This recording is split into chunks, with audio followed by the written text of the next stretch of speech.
Good afternoon dear students, मैं Rakesh Kumar, assistant professor political science, government college Merta city.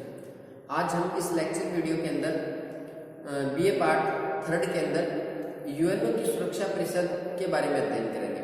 पूर्व video में हमने यूएनओ के गठन और यूएनओ की जो सुरक्षा परिषद है वो विश्व के अंदर किस तरह से शांति व्यवस्था बनाए रखती है उसके बारे में हमने विस्तार से चर्चा की थी।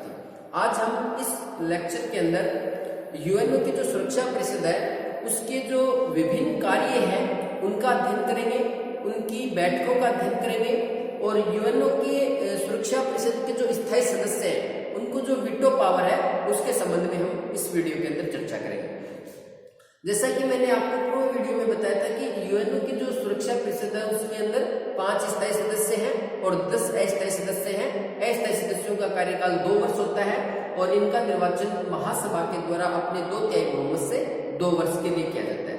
अब हम देखते हैं कि सुरक्षा परिषद अन्य कौन कौन से कार्य करती है। तो देखिए, जैसे सुरक्षा परिषद का जो सबसे महत्वपूर्ण कार्य मैंने पूर्व वीडियो में हमने चर्चा कर ली थी, विश्व के अंदर शांति और व्यवस्था बनाए रखना। शांति एवं व्यवस्था बनाए रखना, ये इसका सबसे महत्वपूर्ण कार्य था जिसके ऊपर हमने विस्तार से चर्चा की थी कि शांति व्यवस्था बनाए रखने के लिए यूएनओ की सुरक्षा परिषद है वो कौन कौन से उपाय अपनाती है। दूसरा जो कार्य है यूएनओ की सुरक्षा परिषद का है वो है अंतरराष्ट्रीय न्यायालय के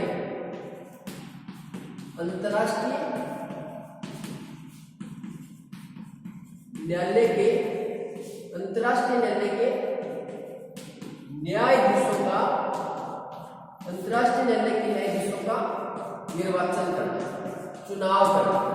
अब देखिए, ये जो अंतर्राष्ट्रीय न्यायालय के जो न्यायाधीश हैं उनका चुनाव केवल अकेले सुरक्षा परिषद नहीं करती। अंतर्राष्ट्रीय न्यायालय के न्यायाधीशों का जो निर्वाचन है वो महासभा और सुरक्षा परिषद मिलकर करती है। महासभा और सुरक्षा परिषद मिलकर करती है। सुरक्षा परिषद के जो 15 सदस्य हैं उनमें स्थायी सदस्यों सहित 9 सदस्य और 9 सदस्यों का बहुमत होना चाहिए और महासभा के 2/3 सदस्य यदि किसी न्यायाधीश के पक्ष में है तो ऐसे व्यक्ति को अंतर्राष्ट्रीय न्यायालय का न्यायाधीश बनाया जाता है। तो महासभा और सुरक्षा परिषद मिलकर अंतर्राष्ट्रीय न्यायालय के न्यायाधीशों का निर्वाचन करती है। इसके अलावा तीसरा इनका महत्वपूर्ण कार्य है यूएनओ का, किसी सदस्य को किसी राष्ट्र को यूएनओ की सदस्यता प्रदान करना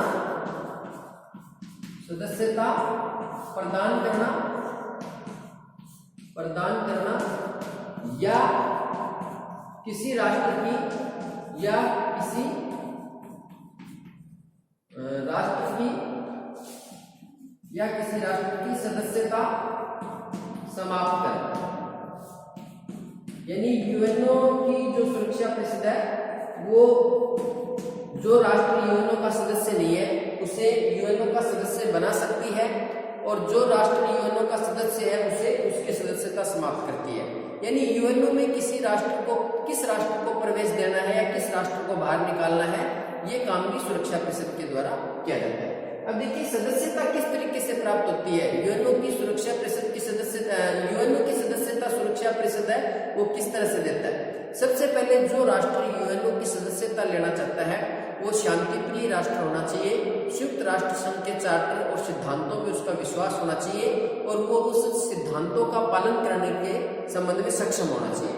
ऐसी स्थिति में कोई राष्ट्र है वो सुरक्षा यूएनओ की सदस्यता प्राप्त करने के लिए संयुक्त राष्ट्र संघ का जो महासचिव होता है उसके पास आवेदन करता है।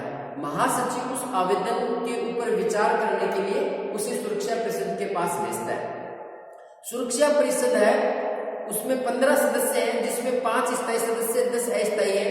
उनमें स्थायी सदस्यों सहित यदि 9 सदस्य उस राष्ट्र के पक्ष में हैं तो उस आवेदन को महासभा के पास भेजा जाता है और यदि महासभा अपने 2/3 बहुमत से उस आवेदन को स्वीकार कर लेती है तो ऐसी स्थिति में किसी राष्ट्र को यूएनओ का सदस्य बना दिया जाता है। तो संक्षेप में यदि हम कहें तो सुरक्षा परिषद की सिफारिश पर महासभा अपने 2/3 बहुमत से किसी राष्ट्र को यूएनओ की सदस्यता प्रदान कर सकती है। और यदि कोई राष्ट्र जो यूएनओ का सदस्य है वो लगातार संयुक्त राष्ट्र संघ के सिद्धांतों के विरुद्ध कार्य करता है, उसके चार्टर के विरुद्ध कार्य करता है, तो ऐसी स्थिति में सुरक्षा परिषद की सिफारिश पर महासभा के द्वारा उसकी सदस्यता को समाप्त भी किया जा सकता है। तो यूएनओ की सदस्यता प्रदान करना या किसी सदस्य की सदस्यता समाप्त करने का जो कार्य है वो सुरक्षा परिषद है वो महासभा के साथ मिलकर करती है। महासभा सुरक्षा परिषद की सिफारिश के बाद ही महासभा आगामी कार्रवाई संपन्न कर सकती है। इसके अलावा जो चौथा कार्य है महासचिव का चयन। महासचिव का निर्वाचन। देखिए यूएनओ का जो सर्वोच्च प्रशासनिक जो अधिकारी होता है वो महासचिव है, और वर्तमान में जो यूएनओ का महासचिव है उनका नाम है एंटोनियो गुटेरेस। क्या नाम है? Antonio Guterres. तो यूएनओ का जो सर्वोच्च प्रशासनिक अधिकारी होता है उसको महासचिव कहा जाता है। ये यूएनओ का जो सचिवालय है वो सचिवालय का प्रधान है, यूएनओ का सबसे बड़ा पदाधिकारी है। इस महासचिव का जो निर्वाचन किया जाता है वो निर्वाचन भी सुरक्षा परिषद और महासभा मिलकर करती है। सुरक्षा परिषद के 5 स्थायी सदस्य प्लस 4 अन्य सदस्य यानी 9 सदस्यों का बहुमत, जिसमें 5 स्थायी सदस्य शामिल हो, यदि वो सहमत है तो उसके बाद 2/3 बहुमत से महासभा किसी व्यक्ति के पक्ष में मतदान करती है, तो संबंधित जो व्यक्ति है वो यूएनओ का महासचिव बना दिया जाता है। तो सुरक्षा परिषद की सिफारिश पर महासभा अपने 2/3 बहुमत से यूएनओ का जो महासचिव है उसका निर्वाचन करती है। तो इसमें महत्वपूर्ण जो भूमिका है वो सुरक्षा परिषद की है, और उसके जो 5 स्थायी सदस्य हैं उनको महत्वपूर्ण भूमिका दी गई है। यानी महासचिव के निर्वाचन में वो वीटो इस्तेमाल कर सकते हैं। तो सुरक्षा परिषद की सिफारिश पर महासभा के द्वारा इसके महासचिव का चयन किया जाता है, और सदस्यों को सदस्यता प्रदान करने में भी उनको वीटो का अधिकार दिया गया। और 5वां जो उनका कार्य है यूएनओ के चार्टर में संशोधन। यूएनओ के चार्टर में संशोधन। देखिए मैंने बताया कि यूएनओ का जो चार्टर है उसमें 19 अध्याय है और 111 अनुच्छेद।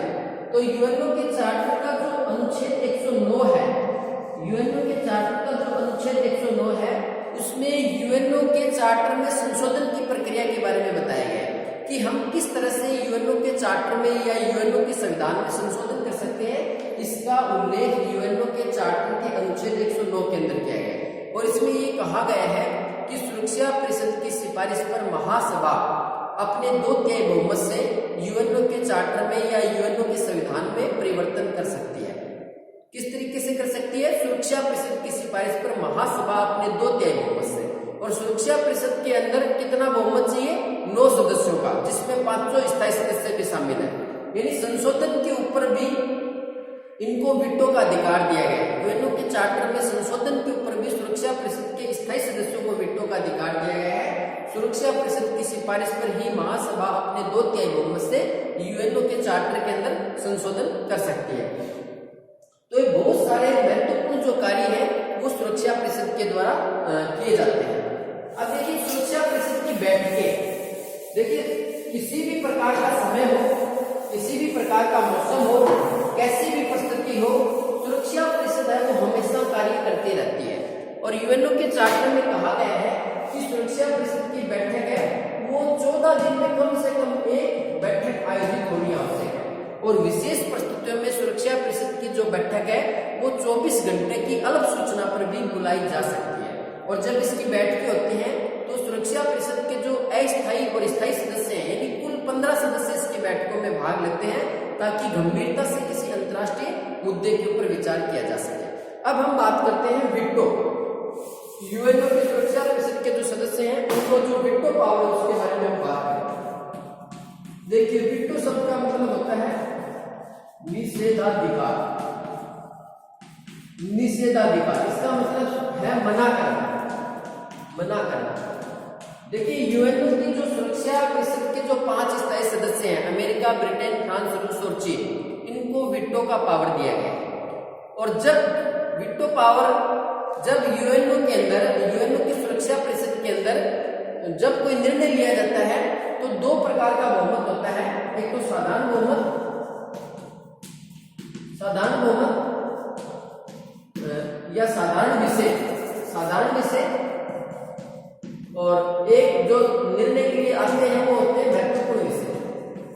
महत्वपूर्ण विषय।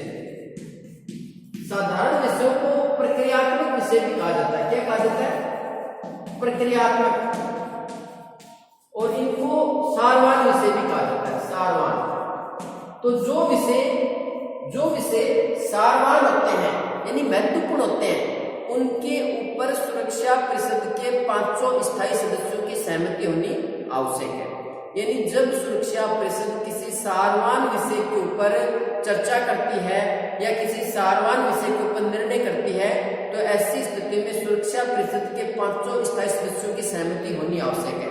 यदि उनमें से कोई एक भी सदस्य सहमत नहीं है, उस निर्णय के पक्ष में यदि एक भी सदस्य नहीं है, तो उसको क्या कहा जाता है? निषेधाधिकार का प्रयोग कर दिया है, वीटो कर दिया गया है। यानी यदि एक सदस्य भी मना कर देता है, तो बाकी चाहे सुरक्षा परिषद के 14 सदस्य एक और हो, और एक सदस्य जो वीटो का पावर कर देता है, वीटो शक्ति इस्तेमाल कर देता है, तो ऐसी स्थिति में वो निर्णय वहीं पर समाप्त हो जाता है। तो कहने का मतलब क्या है? सुरक्षा परिषद जब किसी सारवान विषय के ऊपर निर्णय लेती है, तो उसमें 5 स्थायी सदस्यों की सहमति होनी आवश्यक है। यदि एक भी सदस्य असहमत होता है, तो ऐसी स्थिति में वो निर्णय है वो लागू नहीं हो पाता। चाहे बाकी सुरक्षा परिषद के 14 सदस्य हैं वो एक और हो जाए, उससे कोई फर्क नहीं पड़ता। तो इसको कहा जाता है वीटो या निषेधाधिकार। ये जो वीटो पावर है या जो निषेधाधिकार है, इसका निर्णय 1944 के अंदर, फरवरी 1944 में याल्टा के अंदर एक सम्मेलन हुआ था यूएनओ का। उसके अंदर ये निर्णय लिया गया था कि सुरक्षा परिषद के स्थायी सदस्यों को वीटो का अधिकार दिया जाएगा। और ये जो प्रस्ताव है, वीटो प्रस्ताव, वो अमेरिका के राष्ट्रपति FD रूजवेल्ट ने रखा था, जिसका सोवियत संघ के तात्कालिक प्रधानमंत्री स्टालिन और ब्रिटेन के प्रधानमंत्री चर्चिल ने इसका स्वागत किया था। इसके पक्ष में उन्होंने अपना समर्थन दिया था। तो याल्टा सम्मेलन में सुरक्षा परिषद के स्थायी सदस्यों को वीटो का अधिकार दिया गया। रूजवेल्ट ने प्रस्ताव रखा था। अब देखिए, एक होता है दोहरा निषेधाधिकार, दोहरा वीटो। दोहरा वीटो क्या होता है? दोहरा वीटो या दोहरा निषेधाधिकार, देखिए मैंने बताया कि सुरक्षा परिषद 2 प्रकार से कार्य करती है, प्रक्रियात्मक विषय और सारवान विषय। सारवान विषय के ऊपर 5 स्थायी सदस्यों की सहमति होनी आवश्यक है, और प्रक्रियात्मक विषय के ऊपर केवल 9 सदस्यों की सहमति होनी आवश्यक होती है। उसमें स्थायी सदस्यों की कोई आवश्यकता नहीं होती।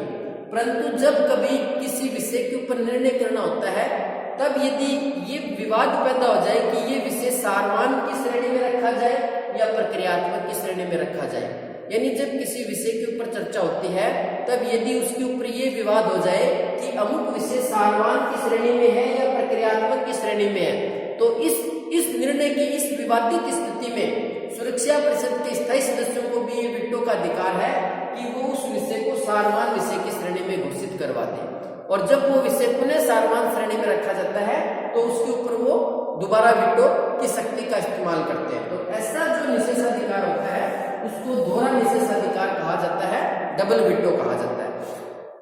अब देखिए, जो वीटो पावर है, इसका सबसे पहले जो प्रयोग है वो 16 फरवरी 1946 को सोवियत संघ के द्वारा किया गया था। सोवियत संघ के द्वारा, और मुद्दा क्या था सोवियत संघ के द्वारा? लेबनान और सीरिया के अंदर ब्रिटेन और फ्रांस की सेनाओं को हटाने के बारे में ये विवाद पैदा हुआ। लेबनान और सीरिया के द्वारा कहा जा रहा था कि उसके क्षेत्र से सेनाएं हटा ली जाए, परंतु अमेरिका ये चीज नहीं चाहता था कि सेना हटा ली जाए। तो ऐसी स्थिति में सोवियत संघ ने अमेरिका के निर्णय को रद्द करने के लिए सर्वप्रथम 16 फरवरी 1946 को वीटो का प्रयोग किया था। तो सबसे पहले वीटो का प्रयोग कब किया गया? 16 फरवरी 1946 को। सोवियत संघ ही वह राष्ट्र है जिसने सबसे ज्यादा वीटो शक्ति का इस्तेमाल किया है। सोवियत संघ ने कुल 114 बार वीटो शक्ति का इस्तेमाल किया है अब तक। दूसरा सबसे अधिक वीटो शक्ति का इस्तेमाल करने वाला राष्ट्र है अमेरिका।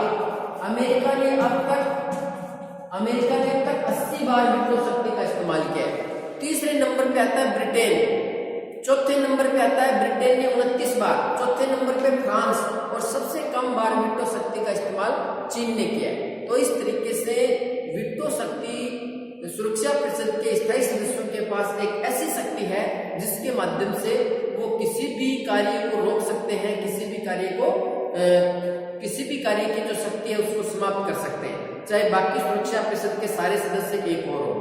और इस वीटो शक्ति का सुरक्षा परिषद के स्थायी सदस्यों ने बहुत बार दुरुपयोग किया है और लगातार ये मांग उठती रही है कि सुरक्षा परिषद के जो स्थायी सदस्य हैं वो अपनी वीटो शक्ति का संयमित तौर पर इस्तेमाल कर सके ताकि सुरक्षा परिषद प्रभावी रूप से कार्य कर सके। और इस वीटो शक्ति के कारण ही 3 नवंबर 1950 को शांति के लिए एकता प्रस्ताव पारित किया गया, ताकि जब सुरक्षा परिषद वीटो शक्ति के कारण असफल हो जाए तो यूएनओ की महासभा विश्व के अंदर शांति और व्यवस्था बनाए रखी जाए। तो बहुत सारे वीटो के विपक्ष में तर्क दिए जाते हैं, बहुत सारे इसके पक्ष में तर्क दिए जाते हैं, परंतु आवश्यकता इस बात की है कि सुरक्षा परिषद के जो स्थायी मेंबर हैं उनको अपनी वीटो शक्ति का इस्तेमाल अपने स्वार्थ के लिए, अपने लोभ लालच के लिए नहीं करना चाहिए, उसका दुरुपयोग नहीं करना चाहिए, ताकि यूएनओ प्रभावशाली रूप से कार्य कर सके। धन्यवाद। आगामी वीडियो में हम अन्य टॉपिक पर अध्ययन करेंगे।